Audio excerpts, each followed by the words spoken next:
Thank you. On behalf of myself and State Representative Nate Willems, we certainly salute the city of Ely, Linn County, the federal government, as well as the state of Iowa. So it's one of those things that we all came together to get something done.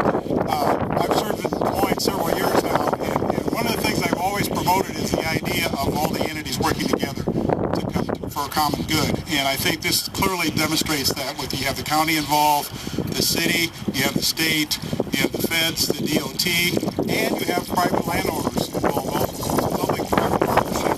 It's really worked out well. I'm sure it took a lot of work and a lot of effort on everyone's parts. But congratulations to everyone involved. And this is going to be a great trail system for everyone now and to the future.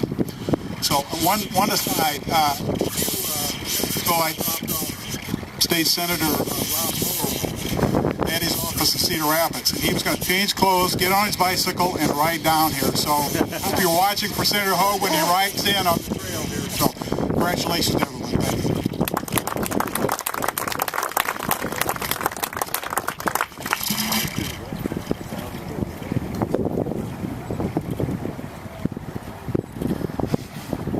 Thank you, Senator. Next is Linn County Board of Supervisor Linda Langston. The Linn County Board of Supervisors has been a long-time supporter of trails,